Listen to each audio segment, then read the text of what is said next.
Go. Good evening there, and a Merry Christmas Eve to you all. You're joining us live this evening, and we are looking ahead to game week 19 on this special podcast tonight, and we'll also be recapping on our mini leagues as well. How are we doing, guys? How are we getting on? We all right? I'm doing fine. I'm doing fine, thanks. Well, I think my internet may not be. We're having a few drops, so I'm hoping that we can make it through without any errors. And I'll be on the phone to BT come the new year, definitely. Yes. So obviously, if you are in the live chat with us, do say hello and let us know how your team did. But yeah, we're going to be really looking ahead to the next game week. These game weeks over the holiday period are coming fast and furious. Games coming and going. But obviously, we've got loads of games on Boxing Day, game week 19. We've had a rather epic game week 18, including a very high score for one of us. And yeah, we're just going to be really looking at our Elite FPL mini league that some of you are part of, but also our Torbay Elite mini league that we take very seriously. So obviously, there's money at stake. But yeah, if we just want to have a look at our Elite FPL mini league and the top movers and shakers and that to get this special podcast started with. Yeah, we'll just quickly go over this. So Jason remains top of the Torbay Mini League. He's on 1,160 points. He's leading newly second place of Ben Towler by 21 points. But as we know on the podcast yesterday we did it. Jason's an 8-point hit. So even there, straight away, Ben's only like about, I don't know what the maths is on that, 16 points or whatever it is behind Jason now. So yeah, up to third spot is Connor Lee, got a massive 81 points, not too far off top. Well, actually, yeah, he is a lot far off top looking at this. Darren Monday drops down to the informed Darren Monday drops down to fourth. But we want to briefly talk to you, Dan, because you couldn't join us yesterday. You got a massive 106 points. The truth be told, as I did mention, that you didn't even look at your team, but please just talk about it.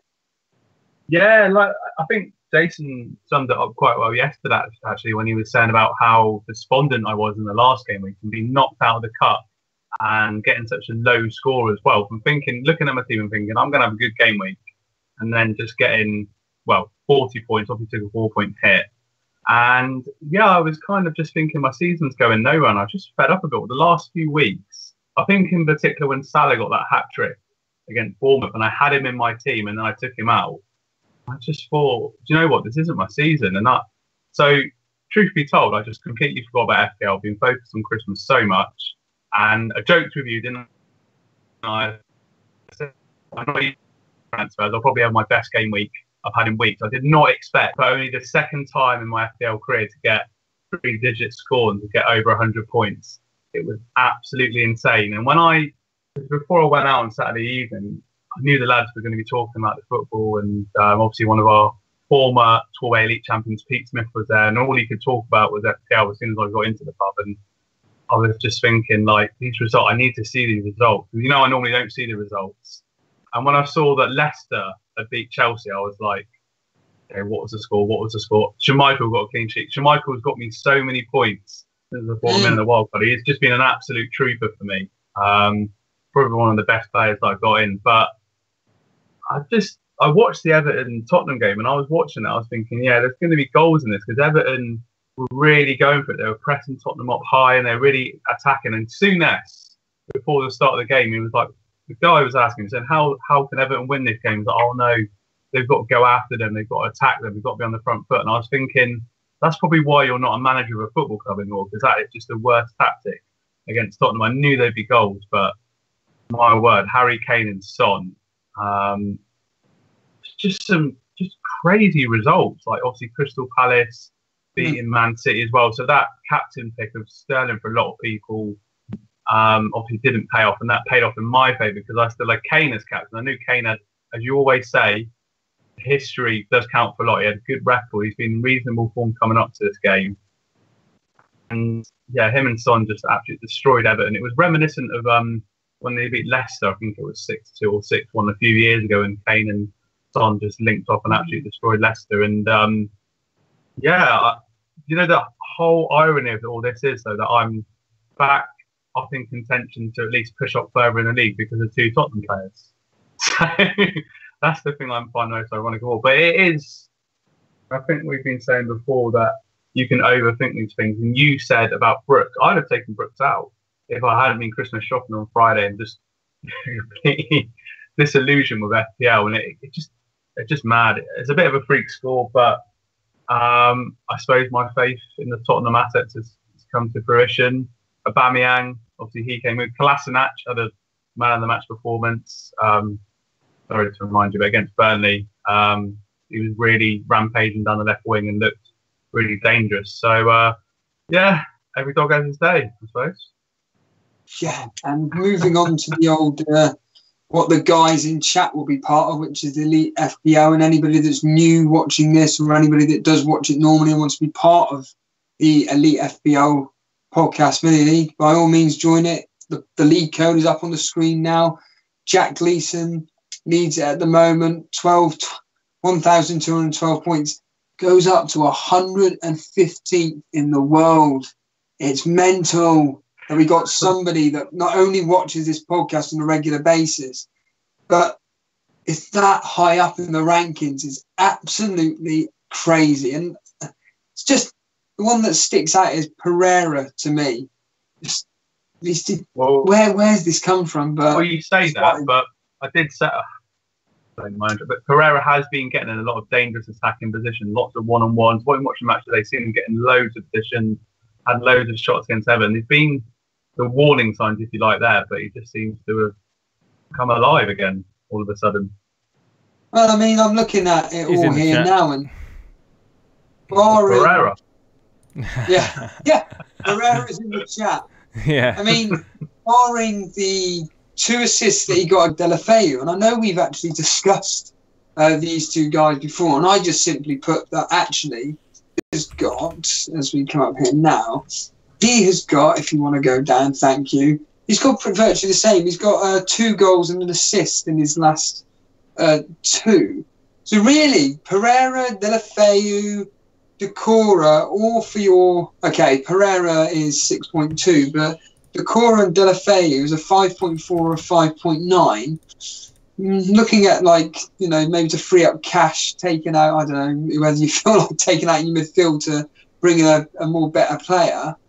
Certainly worth looking at. I mean, so moving on to second place, it's Jason's, I believe he's your rivalry, Paul Wickett.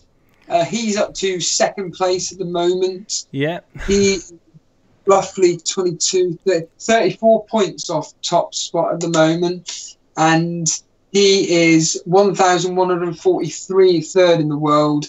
And in third spot, we've got Ian Darlington, who only got 59 this week. And he is up in the 1,861. But yeah, Jason, what are the guys in chat saying before we go ahead to previewing Boxing Day? Yeah, so Jack Gleason says only 2 points off Irish Cup spot. Would really love... Oh, hang on. Needs to scroll up because the chat's moved down. So yeah, we've got a few people in chat talking. Jack Gleason goes on to say, I've taken a 4-point hit. Sterling, Sane and Anderson out. Martial, Salah and Son in. Made good profit on the players on the way out of my team, taking punts and running. I can definitely relate to that. I actually lost 0.6 million by taking out the combination of Snodgrass, Wilson out of my team. And, you know, I feel like I've strengthened my team, even though I've taken a bit of a loss in terms of team value. With the we've got Vince Chapman in chat as well, FPL Boona. It looks like a lot of people getting out some assets to bring in some United assets. I would imagine that they're going to be a price rise again tonight for... I think Rashford probably is. Was it Rashford that didn't rise, or was it Martial? Yeah, that's right. It was Lingard, Pogba, and Martial last night. Yeah. So yeah, it's going to be interesting. Has the stream gone offline for anyone else? Yeah, if it goes offline, guys, just bear with. I'm going to reconnect. My internet keeps dropping for like 20 seconds at a time. It's really strange. I don't know what's up with it.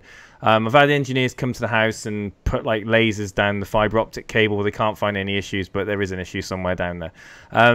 Son, Marshall, and Mo Salah. Jack Gleason says that's a decent midfield. Delvin Vaz is in chat. Who would you start, Wan-Bissaka or Digne? I recommended a Digne start over Wan-Bissaka purely for his attacking potential. Would you guys say the same? Yes. Yeah, he's got a nice fixture coming up, hasn't he? So, and he's been doing pretty well recently, getting assists and that late equaliser. Yeah. When we do the old preview, the history is suggesting to back Crystal Palace defensive clean sheet. So actually, I'm going to say go with Wan-Bissaka. Oh, okay. Mahrez and De Bruyne in my thoughts. City players will come back into my team fairly soon. Just want to see how they pan out over the next 2 weeks. Yep. Obviously, City's slipped up a couple of games now, and Liverpool are top of the league. Who'd have thought? I certainly hope they don't win the thing. Evan Chowdhury's in chat. Which three defenders to start? Seems that there's going to be a few head scratchings over defenders this week, and the 3-4-3 or the 3-5-2 being the preferred formations, I would imagine. Which three defenders to start? Alonso, Aaron Wan-Bissaka, Robertson, Doherty, or Bennett? Can't afford to bench Aubameyang, Jimenez, or Son, Salah, Sané, Martial, Richarlison. Can I? I wouldn't. I think the value is probably in your midfielders. If you've got Aubameyang and you've got Jimenez, I would play Jimenez over a defender in the likes of Bennett, for example. I wouldn't play Bennett. Out of those you've listed, you've got to play Alonso. You've got to play Robertson. And then the toss-up then is between Doherty and Aaron Wan-Bissaka. And for attacking potential, you would imagine Doherty's got more threat. But as Steve-O's just mentioned, the history is going with a Crystal Palace potential clean sheet. So toss a coin between Aaron Wan-Bissaka and Doherty on that one. Jack Gleason says, well done, Dan, on your triple-figure score, by the way. Very impressive.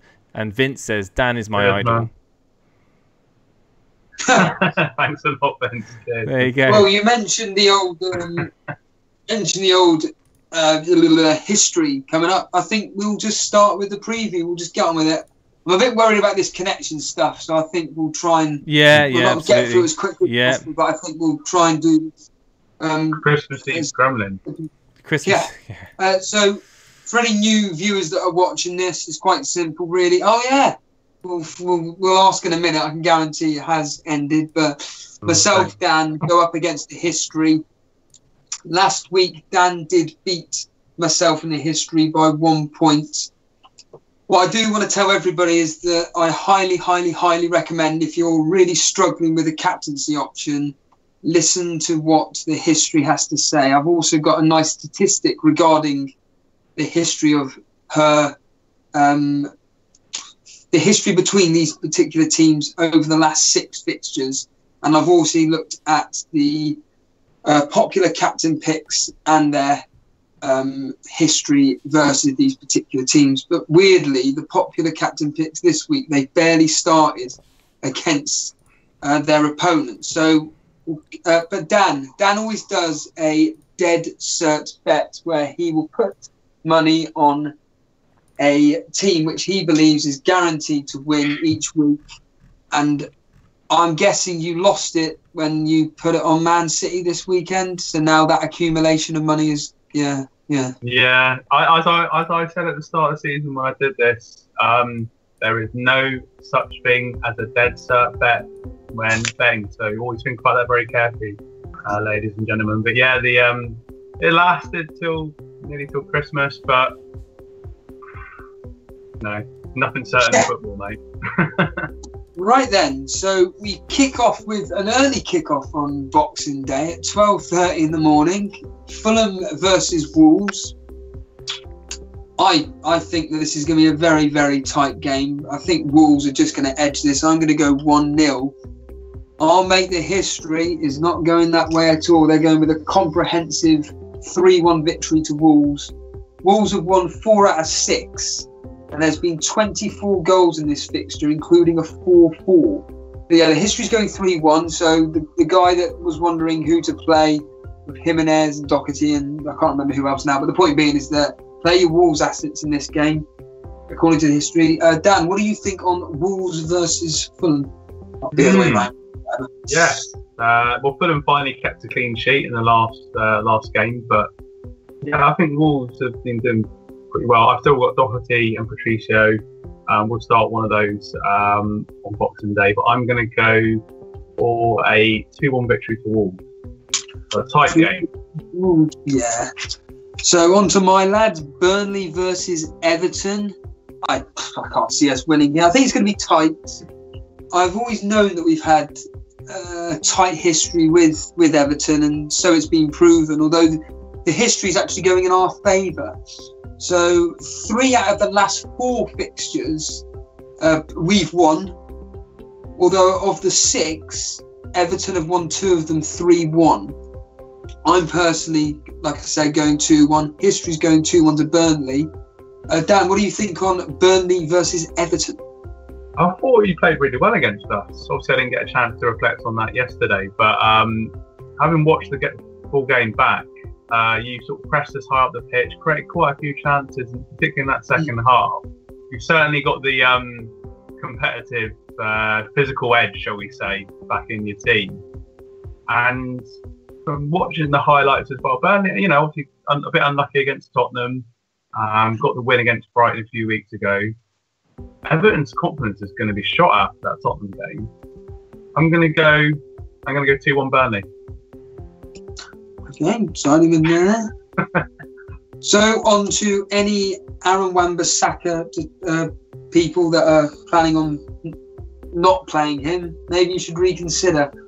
I think this is going to be a 1-0 victory versus Cardiff. The history's going 2-1. But the last time in the Premier League Crystal Palace won, they both won 3-0 and 2-0. The history, that's in the Premier League, because the other fixtures, have been in the Championship. So the last time this was played in the Premier League, which was what, 3 years ago now, Dan? Something like that, it would have been? Yeah, that's 3 or 4 years ago when Solskjaer started.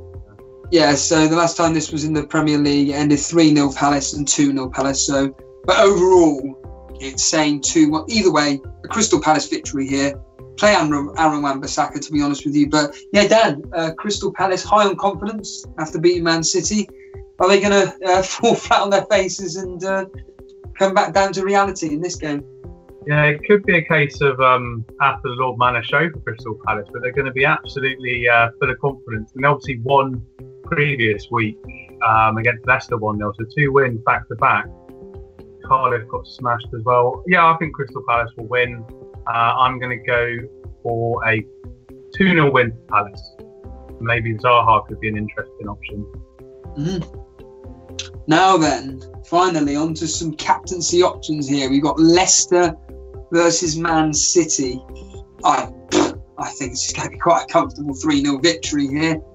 However, as ever, the history completely goes against that. Man City have only won 3 out of the last 6. There's been 2 draws in this game, which have both been in the Cup, which was, of course, that recent 1-1 draw. Leicester also had a 4-2 victory as well versus Manchester City. The history's going with a tight 2-1, but this is where the interesting thing regarding statistical potential captaincy options come in. So anybody thinking of captaining Sterling, he's played Leicester 4 times out of 6, 2 of them being a sub-appearance, has only got 1 single goal. Sane has played Leicester 2 times out of 6, and he's got 2 assists. Aguero, he's had 3 appearances out of 6 versus Leicester, 2 of them being sub. He got 4 goals against Leicester last season in a 5-1 victory, but that's all he's done. Now, if you remember last time out regarding Harry Kane versus Burnley, I said to you, his history versus Burnley is terrible. Everyone's like, no, he's amazing. He's going to get a hat-trick. No, he got a hat-trick last year against us. But that's all he did. His actual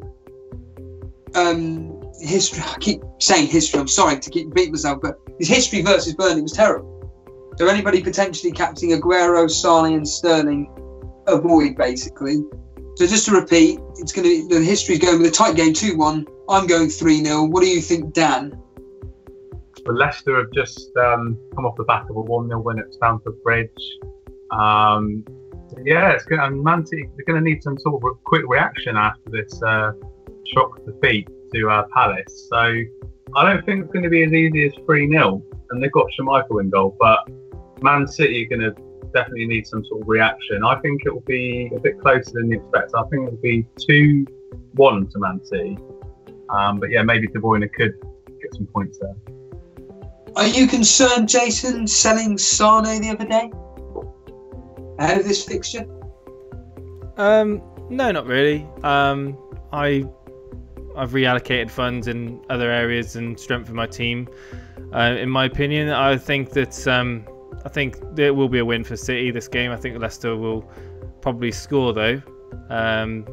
So I'm thinking maybe a 2-1 win for City. It'll be interesting to see if Aguero features and how much of the game he plays, because I think there's going to be a lot of people looking at getting him in as a potential Aubameyang replacement in the forthcoming weeks. Obviously, this week Aubameyang's got a nice fixture, but yeah, wait and see on that one. So on to the next potential captaincy options. He's quite popular with certain forum sites. Liverpool versus Newcastle. This is going to be a comprehensive 3-0 victory here. Again, history's going with a very simple 2-0 win here. There's been 4 clean sheets in this fixture. 2 of them have actually gone to Newcastle when they've beaten Liverpool, and 2 for Liverpool. But the 2 Liverpool clean sheets both came at home, so anybody with any defensive options there, absolutely. I mean, I'm not suggesting for 1 minute you wouldn't play one of them, but certainly start your defensive again there. Salah has played Newcastle twice, and he's got 1 goal, which was at Anfield last year. So yeah, Dan, Liverpool versus Newcastle. Yeah, I think it should be straightforward for Liverpool, really. Full of confidence at the moment, sitting top of the league. Of professional performance at Wolves on Friday. Newcastle can't seem to score many goals. So, yeah, I think it'll be 2-0 for Liverpool.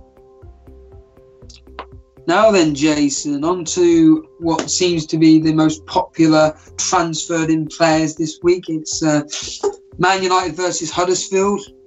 I think they're just going to continue steamrolling. I think Ole Gunnar Solskjaer has pretty much just said, right then, take your defensive jackets off and just enjoy yourself. I think this is going to be so it's at Old Trafford. I think it's going to be a big win here. I'm going to go 4-0. The history's going with a 2-0 victory, though, here for United. Man U have won 2 out of the 3 fixtures. They only played each other 3 times, and both times have been 2-0 victories to United. And there was a Huddersfield win, but that was at their place, which was 2-1. So, yeah, Dan, what do you think on United versus Huddersfield? We'll get Jason's thoughts after. Yeah, well, it's going to be a hero's return for Ole Gunnar Solskjaer back to Old Trafford. All quite very romantic. Yeah, I think, like you say, United are full of confidence again, attacking down the wings, and the shackles are off. And I think it will be a comfortable win. I think it will be 3-0 to United. And I think now that the fixtures are looking good for United, Rashford, Martial, defensive assets, better times for United. But hopefully not for too long. But yeah, 3-0 to Man United. What do you think, Jason, on your team and the assets that you brought in? Confident ahead of this fixture? Yeah, happiness has been restored to a lot of United fans, and it's it's at Old Trafford. It's Boxing Day. They're going to want to go out there. They're going to want to make a good show for the fans and for the manager. Ole Gunnar Solskjaer, he's amazing. And Solskjaer's done it, and he's going to keep on doing it, and he's going to beat Huddersfield by a good margin. I think at least 3 goals in this game. I'm going to say 3-0 to Man United. Now then, what everybody wants to know, it's what will Kane or potentially Son do versus Bournemouth? Tottenham versus Bournemouth, I think this is going to be a comfortable victory to Tottenham. I think they'll concede, though. I'm going to go 3-1. History, though, is backing a heavy defeat for Bournemouth here. It's going 4-0. Tottenham have scored 17 goals versus Bournemouth, and although 9 have been away from home, 8 of them have been at home.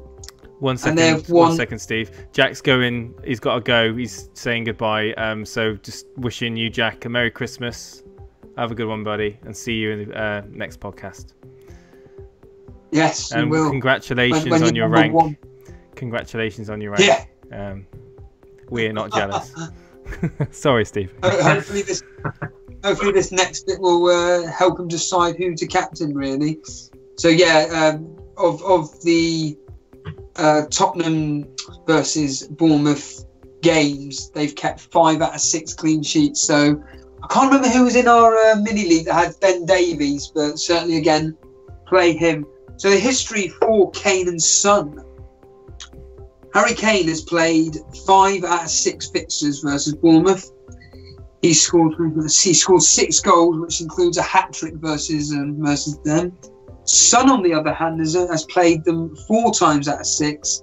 He's got 4 goals. And do you know what? Looking at some of the team news potentially coming out, and maybe Lucas Moura may be starting, which always seems to affect Harry Kane. I don't think I will because of safety. Now, someone asked me the other day. You did this last week, didn't you? You did this because of safety last week. Yeah. Someone asked, I think it may have been Vince Chapman or Andy Salter. I can't remember, one of the two. But they did ask, would I captain Son over Kane? I just said no because of safety. I don't want to take that risk. But this could be the game week where actually Son could be actually the better option ahead of Kane. So, yeah, I'm going 4-0. 3-1. History's going 4-0. Dan, what do you think on Tottenham versus Bournemouth? Well, I hate to say it, but Tottenham are going to be full of confidence at the moment. Excuse me. It's been a very, very good few weeks for them. Progressing in Champions League, League Cup, beating Everton, looking unreal. Eriksen's looking really good at the moment as well. As another potential differential option in midfield. Bournemouth, a good win for them against Brighton, but yeah, I think they're going to come unstuck here, and I'm going to say it'll be 2-0 Spurs. 2-0 to Spurs. Cool. Now then, on to Dan's lads. It's Brighton versus Arsenal. I think it's going to be a lot tighter than what people think, actually. I think Brighton will try and hold off Arsenal, and I think they'll do quite a good job here, but I think like what happened with Burnley, although it was quite a comprehensive victory, to be honest with you, but like with Burnley, I think Arsenal just come through this. I'm going 2-1. The history's going with quite a high-scoring game here. They're going 3-2 to Arsenal. Arsenal have won 3 out of 6. And the last time was a 2-1 victory to Brighton. And there has been 2 previous 3-2 victories to Arsenal in this fixture. Dan, are you confident ahead of this game? Not particularly with our defence at the moment. It sort of literally is down to the bare bones because Monreal went off injured in the first half against Burnley. The Granit Xhaka was having to play at centre back, which doesn't fill me with loads of confidence. But we've got the goals in the team. Wavy come off the bench and got a nice goal to finish you guys off. But it was not an easy game whatsoever. I'm going to go with the history. I'm going to go 3-2 Arsenal. I think it'll be a really good game to watch. Unless you're a supporter of your team, but yeah, 3-2. 3-2 to Arsenal. Brett Mollison's in chat. Sorry. Brett Mollison's in chat saying good morning from Perth. It's already Boxing Day for him. Good morning, Brett. Good morning. And happy Boxing Day. Yeah, it's already. Sorry. Boxing Day already? Question mark. No, no. I've misread it. It's Christmas Day. Yeah, it's Christmas Day. It's Christmas Day for Brett, but he's just woken up and then he's wrote Boxing Day already because he wasn't expecting us to have a stream today. That's what it is. Boxing Day already? Question mark. Right, there we go. Oh, I see. I haven't had any wine, guys. I promise.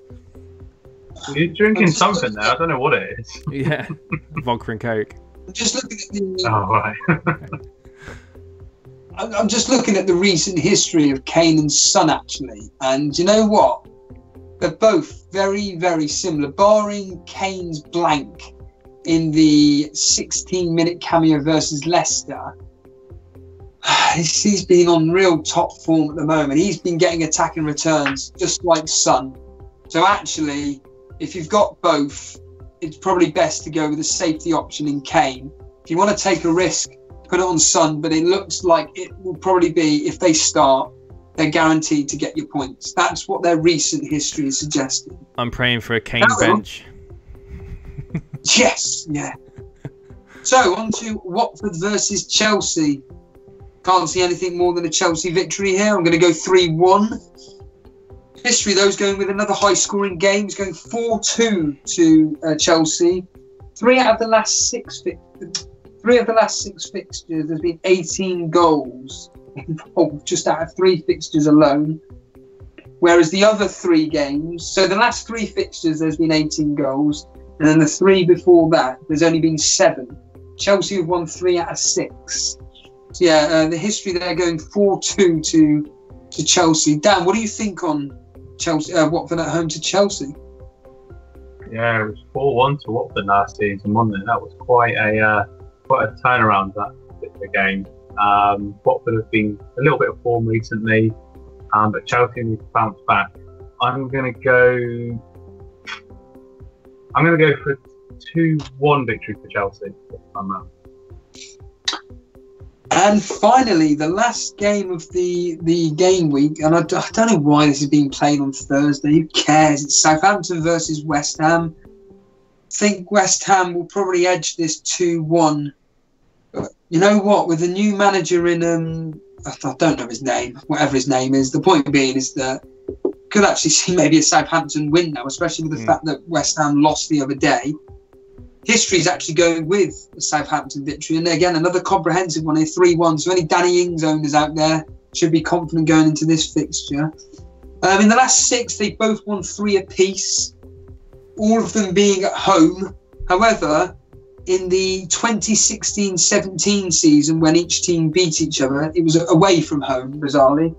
Yeah, so Southampton 3-1. What do you think, Dan, on Southampton versus West Ham?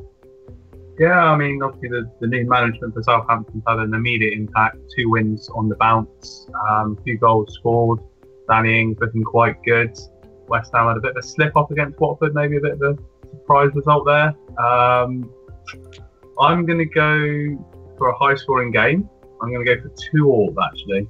So if you've still got Snodgrass or Hernandez, you might want to stick with them for now. But yeah, 2-2. Or Felipe Anderson, of course, as well. What are the guys saying in the chat before we vanish? So it kind of made me feel a bit worried about my Fabianski pick and goal now, thinking about the old free scoring Everton. So Vince Chapman again, he's saying Thursday is waiting on Fabianski clean sheet. F the history, he says. He doesn't. He doesn't mean it. He loves it really. 5:30 in the morning. I give myself a sleep in. Oh, Brett, thank you for stopping by the stream, and you caught us midway through. Right, so yeah, talking about move over to the white side. Boona says, I think he wants to convert you to a Spurs fan, Dan. I don't think that's going to happen anytime soon. And I think also Vince Chapman says Dan looks like a Christmas elf because of his video, not his face. And the jumper as well, hopefully. Oh no, your video's gone smaller, Dan. You've done something to your video again. I don't know what it is, but you've not touched it. I've not touched it. It's gone all small. 1 second, let me just make it bigger. I didn't notice Don't that. you start with these jokes. There you go. Back to normal. I'm big again now. You are. So yes, what are you going to all do about Alonso potentially not playing? I don't have to worry about him. What do I? We all got rid of him. I think everyone's got rid of him. Everyone here anyway. Yeah. So I ain't got to worry about that. Reallocated funds elsewhere. But I'm definitely going to be going with Salah. I've got my armband on Salah. At the moment, Newcastle at home, and I think he's just proving to be. We haven't even discussed what we're. Well, we kind of did. Me and Jason kind of did. Yeah. On the other day, but yeah. So Jason, you're going with Salah captain, are you? Yeah, I got my team up right now. So again, to reiterate, Fabianski in goal against Southampton, hoping for him to pull off a remarkable clean sheet against a free attacking Southampton. With lots of save points all being well and good. I got Digne, Wan-Bissaka and Trent Alexander-Arnold as my starting 3 defenders, with Target and Cedric, the 2 defenders I chose to bench this week. I'm going with a West Ham win against Southampton, but I am worried that Southampton may, just because of their run of form, that they're gonna end up scoring. So I'm worried about that. So I've benched Chicharito, who actually I've just noticed now that Chicharito's got a knock. Yellow card, yeah. He apparently he may not be playing. Yeah, that's correct. So he's first on my bench anyway. So I've got Sterling, Richarlison, Son, Salah, Martial, with Salah as the captain, and then gone with Rashford and Aubameyang. So yeah, again I've taken -8. So what about you guys? Have you decided on your captain? Have you literally set and forget on your captain right now, Steve, or is it going to be something which you're going to be mulling over in the next 24 hours or so? Yeah, I'll be looking into the Son and Harry Kane, but I've kind of done it live already, and to be honest, either one of them are the perfect pick. I'm relatively happy with Harry Kane being my captain. I've got Aubameyang as vice. I'm going with a 3-4-3, although it's a bloody tough decision benching Bennett away at Fulham, because my midfield have got such a good fixture: Sterling, Son and Anderson, Richarlison, Rashford, Aubameyang, Kane. I can't drop one of them for Bennett. So yeah, I'm quite happy with Robertson, Lindelof and Kolasinac as my 3. My only concern in my team is Matt Ryan. He is my only concern, but other than that, I'm pretty much set on my team now. But Dan, you've got 2 free transfers. Have you thought about what you will do with those transfers? Yeah, the thing is, I feel quite bad because Brooks did really well for me in the last game week. They got me such a massive point haul, but with the fixture away to Tottenham, and then they've got some other tough games coming up, I think we're going to didn't get any points in that. And also, Chicharito is a bit of a concern to me as well, that if he doesn't play, and Chicharito seems to be quite he has these purple patches of form and then he'll just not return for a few weeks. So I'm a bit concerned about that as well. Or alternatively, I could just not do any transfers and leave it as it is, and I'll probably get another high score again. But yeah, no, there's I could probably take a 4-point hit because I got a very high score last time just to set me up for the next few game weeks. But yeah, I think the investment in Man United assets at the moment is very appealing. If I was in your shoes, I'd probably get rid of Patricio and Laporte. Yeah, Laporte's not been that great. No, downgrade Patricio to a 4 million goalkeeper. Laporte is, I think he's. What are you thinking of possible upgrade for Brooks to a Martial? That would be nice. Right. By freeing up some funds in Laporte and Patricio. Can you do that? Yeah, possibly. That could be possible. Because Laporte, I think like 5.9, 5.8. Sorry? He's 6.1. Yeah, so he's not really paid off for me because Man City, even when they were winning games, there's this annoying habit of like battering teams and then just conceding a consolation. And he's not really, the only goal he scored was against Lyon in the Champions League, and that's no good for me. So he had a shot from he had a shot from outside the box against Palace. Yeah, that flew high above the goal and into row X. But yeah, he's in terms of the value that I'm getting from him for a high-priced defender, it's just been rubbish, really. So I can already think. I know that there's a certain rival of mine maybe watching this live stream, Mr.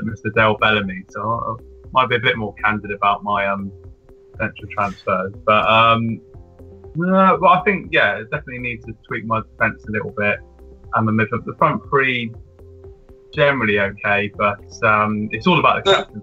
I think really. Can we just say Aubameyang? Yeah, I just want to say, dude, you're up to 8th place, and that top 4 spot has been kind of pulled wide open for you. You know, the door is open for you. You know, you're feeling it's I'm just looking at when you bought in Laporte, Dan, and I think you jinxed him because you got him game week 11, and basically his scores have been 2-2-6, 2-1, 1-2-1. Prior to that, his results were 6-6, 6-6, 6-6, 6-6, 2-8-2. So it's that's why I got him in. It's jinxed him.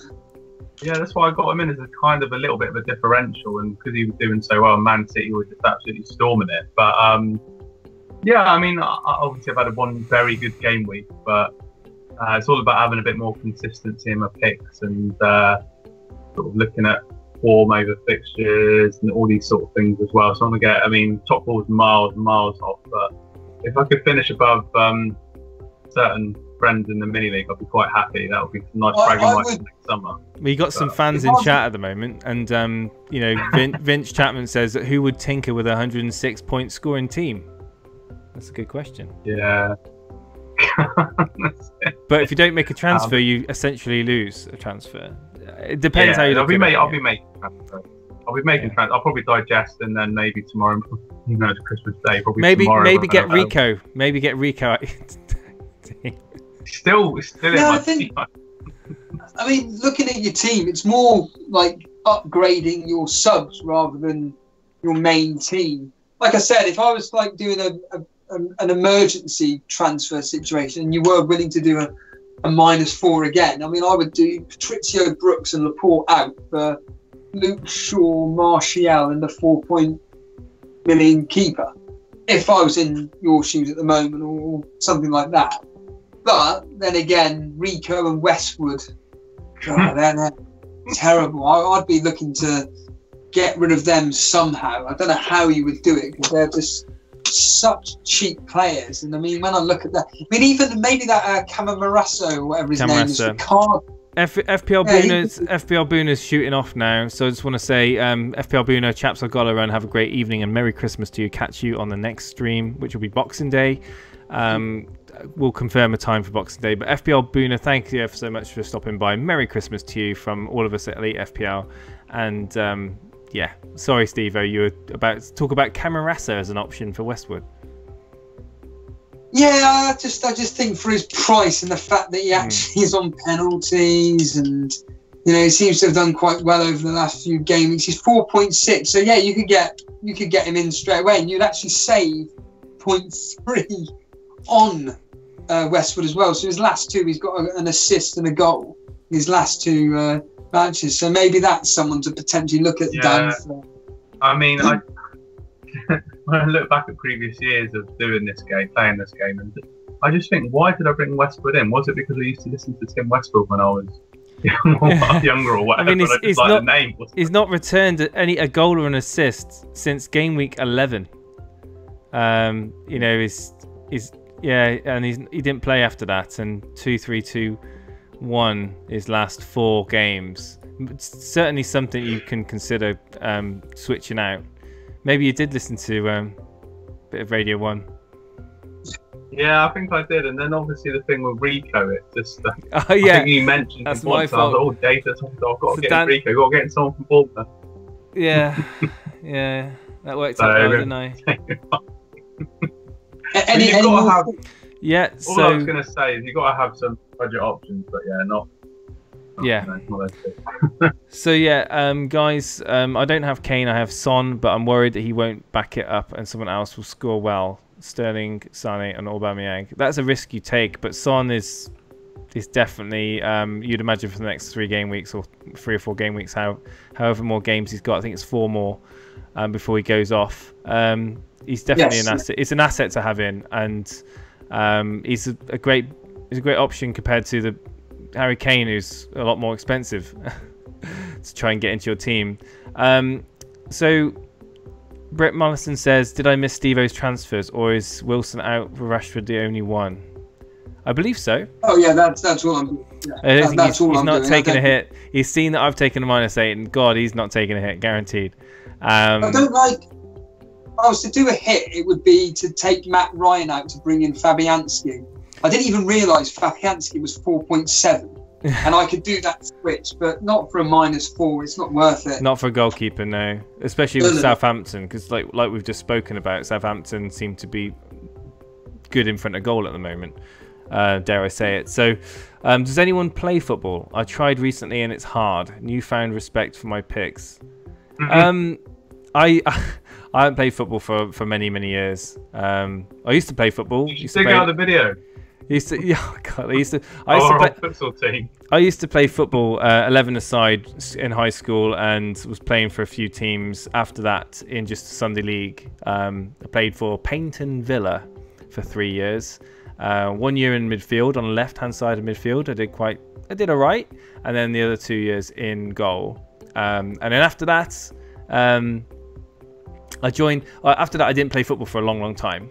And for some reason, I decided to get into refereeing, and I got my qualification with the Devon FA, and did refereeing for a few years. And then there was also the futsal team that Dan, your friends, put together. I think Phil Jewell, a friend of Dan's, put it together, and I played in goal for the futsal team. And oh my God, futsal! It's not easy, is it, Dan? It's not easy. I played one game of futsal out of goal and out on the field, and jeez, man, I was out of breath within like 30 seconds.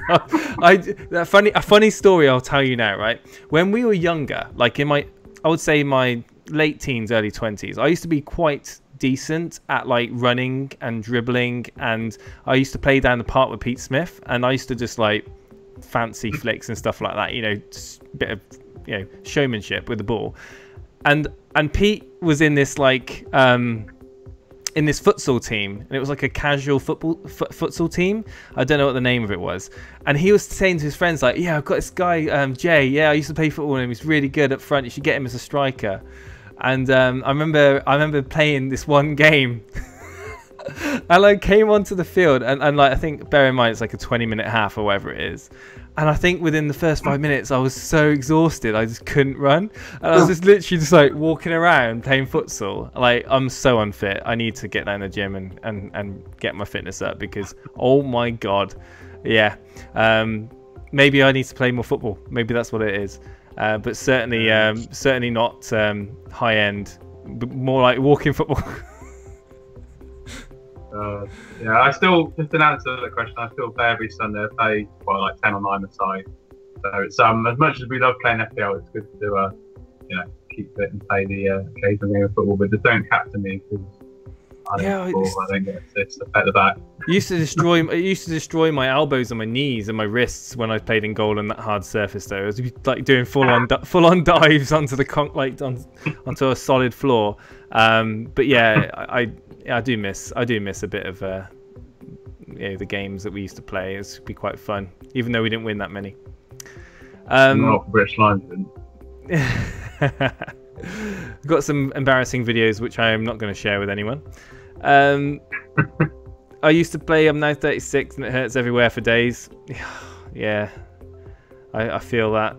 Lindelof actually did you well, Steve-O. Not a clean sheet, but at least he didn't end in minus points. In fact, I watched the game, and then I watched the highlights, and I didn't realise how much of an impact that Lindelof actually had in the game. Like, he was running with the ball, playing it forward. Could be really good going forward, Steve-O. We all laughed at your pick, but I mean, dare I say it, it could be. I read a. You could be ahead of the wave. I don't know about that, but I certainly think that reading what I was told when he was first bought by United, that he was was he Swedish? Yeah. Yeah, he's like this upcoming Swedish superstar, but apparently he's supposed to be playing the right side of centre back, but Mourinho was playing on the left side, and it's not his favourite position or something, and that's why he hasn't done particularly great. And then surprise, Solskjaer comes in, plays him on the right side, and this is what he performs apparently very, very well in his first game. I certainly think that the United defence is definitely worth, at their prices as well, definitely worth tapping into for the foreseeable future. Yeah. That's if you can afford to do the defensive transfers. and you haven't got any other pressing issues to do. But yeah, I think we've pretty much covered everything we wanted to cover this evening. Like we mentioned at the beginning, it's a spontaneous podcast. We didn't preview game week 19 on the podcast we did on the weekend, so we just wanted to yesterday. Yeah, it was yesterday, wasn't it? Yeah, God, the days, honestly, the days just seem to like merge at the moment. But yeah, Boxing Day evening. Was it evening? About 5 o'clock or 6 o'clock, something like that. We'll probably be doing something roughly, but closer to. It'll be around that time, but we'll have it in concrete closer to the time, and we'll put an Instagram post out on it. But yeah, guys, I'm gonna pass it over to Dan and Steve to close it down, promote the subscribe and the like and comment. Yeah, so thanks to everyone that's obviously joined us in the live chat. If you're watching it on the replay, hit like, also comment as well, give us any feedback, any thoughts about your team, just anything really. And obviously connect with us, as I always say, on Instagram, Elite FPL. We do videos on there, instant reactions to team news and team picks, and we show the points that we've got. So you can connect with us on there and let us know your thoughts again. But yeah, just pretty much wish you a Merry Christmas, enjoy the football, and don't eat or drink too much, but I've already done that, so I'll be a hypocrite saying that. So yeah, just enjoy yourself, enjoy your football, and look forward to seeing you again very soon. Absolutely. And Brett Mollison says, Steve-O, can you please score lower? I need to catch up to you. There you go. No. Incoming bad game week. No, and one more thing that I was going to say is completely left my mind. John McEwen, I noticed you in the chat, John. Sorry I didn't say hello sooner. Thanks, guys. Merry Christmas to you. Merry Christmas to you, everybody. John, I hope you have a great one. And I hope Santa Claus gets you everything you want. And yeah, Steve-O, anything to say at the end, or just Merry Christmas, and hopefully Santa gives us the captain points that we want. Basically, that's all I care about. See, me and Dan made an effort tonight with Christmas jumpers. Look, Steve-O's wearing his normal hoodie. You had your Christmas hat last year. Yeah, where's your Christmas hat, Steve-O? Hang on. My work doesn't make Christmas happen. It's a different day. Can we just go now? There's one thing I want to do before we go. So I just want you to have you decided on your captain, Dan?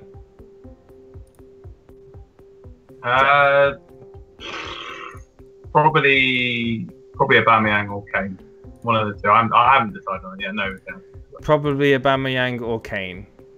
Right. I just want to do something before we go. Just want to. Hang on. There is a reason. There is a reason for this. All right. How much vodka have you got in that Coke? In that Coke? Not that much, actually. Oh. I haven't got any. Right, Steve-O, stay nice and still for me. Right, here we go. There we go. Steve-O, stay still. There you go, Steve-O. From everybody at Elite FPL, Merry Christmas. Merry Christmas. See you soon and have a good one.